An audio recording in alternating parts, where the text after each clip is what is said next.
Dixon? Yeah, we're a company that helps TV companies make video interactive.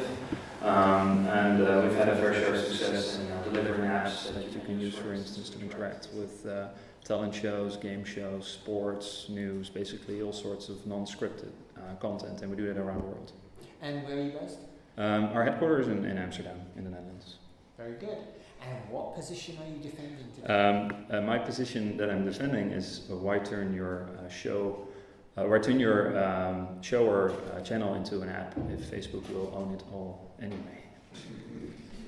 Very good. And your time starts now? Yeah, it was actually funny when you asked me, I'll skip this slide, to have a contentious position, and not having English as my native language, I thought this had something to do with content.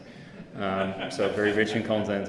And then I looked it up, and I actually like this one much better, and it got me inspired to try to have this perverse and worrisome tendency to quarrels and disputes.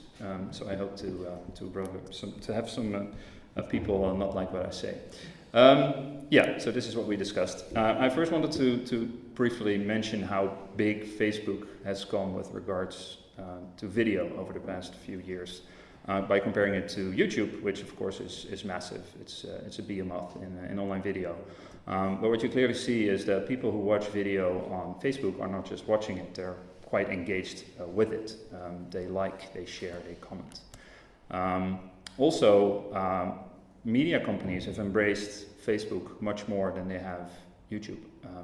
They put much more video now natively on Facebook than they put on YouTube. And also it turns out to be much more liked by the users.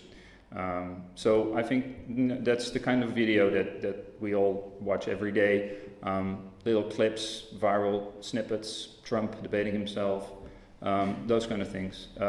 But there's a new development which I think will have a much bigger impact on the TV industry that we're looking at here at this event today.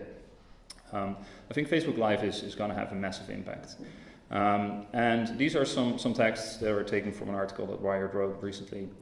And it's clear that Facebook realizes that live is something that really puts you in the moment. And you have to be there as it happens.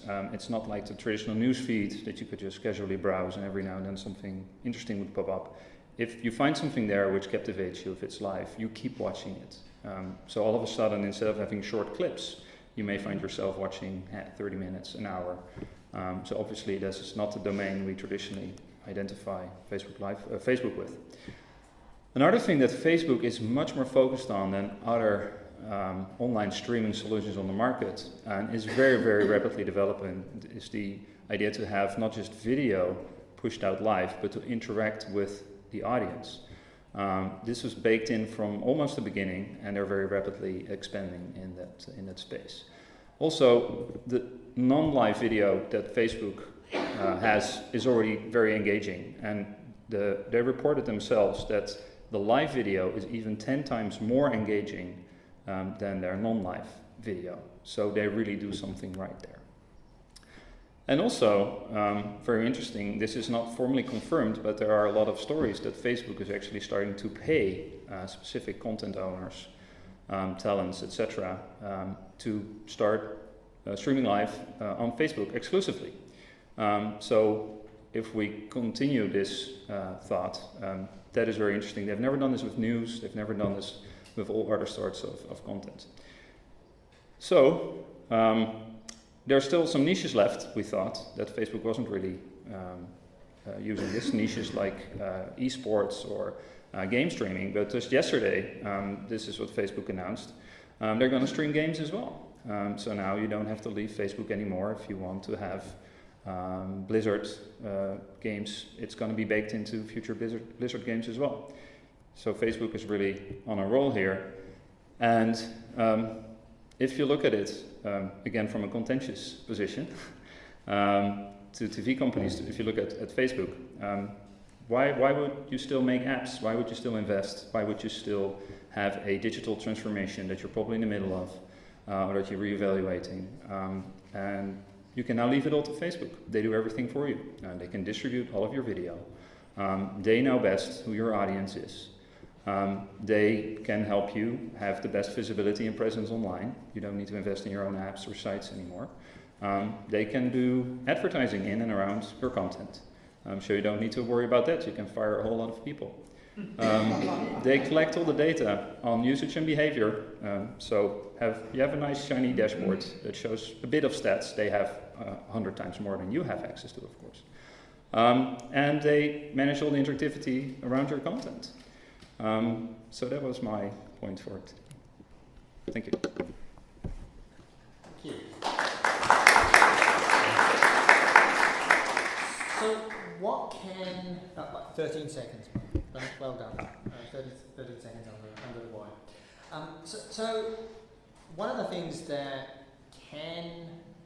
content providers can do is make their show into an app themselves, right? Yes. So how do they go about doing that?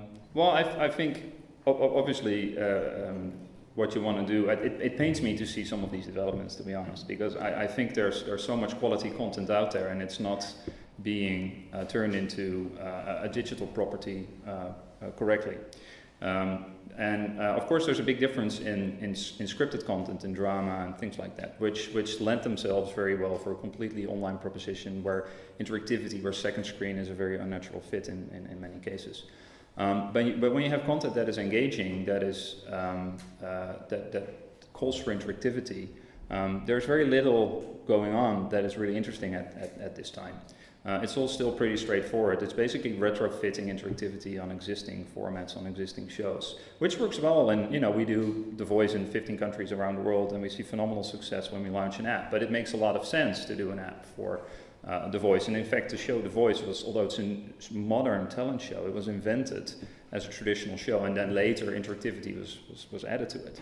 But I think we as an industry, in order to stay relevant in this evolving space, have to come up with new ideas of content of shows, which are, if they're non-scripted, especially if they're live, that they're designed for participation, for interactivity, where viewers really see that what they do online while they're watching it has an impact and influences the outcome. And I see, to be honest, very little innovation in that space. And if we keep doing that, we're going to have Facebook eating our lunch. Yeah. Question? Yes. Dan Swing. You're pretty focused on Facebook. And I guess in the social media pie, Facebook is a big slice, right? Mm-hmm.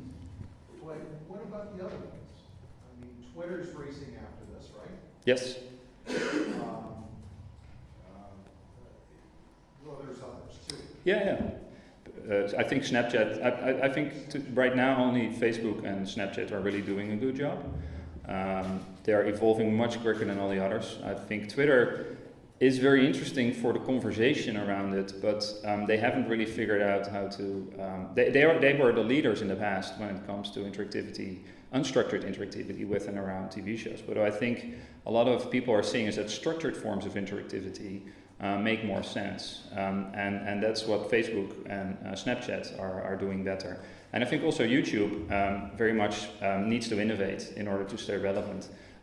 It's still like 10 years ago, you can like a video or you can post a comment below it, and now they have little cards on top that you can have a hyperlink on. And that's all they've added. And if you look at what Facebook has added just in the 12 months, so I'm not saying Facebook is everything, I just use it as an example of an online destination of a social network that is innovating so rapidly that it's very difficult for traditional media companies to keep pace. It's even difficult for established online video and social networks. And as I made you go last, I'm going to give you one more question. Thank you. Just one very quick question is, are you at all concerned that you're putting all of the control in the hands of the other platform provider? And as such, you're beholden to the whim of any change they may throw at you down the road, like increasing prices? Oh yes, I'm very concerned about that. I think now is the time as a media company to decide if you want to control your own fate or if you're going to give it to someone else. So it's a very fundamental decision. And I think a lot of companies will make the right decision to go all in on Facebook or a few other channels. But if you are strong, if you have a lot of unique content, if you have a lot of premium content, I think it's still better to invest in developing your own digital strategy and develop your own destination and properties. But it's a tough choice, but you have to make it. Thank you very much.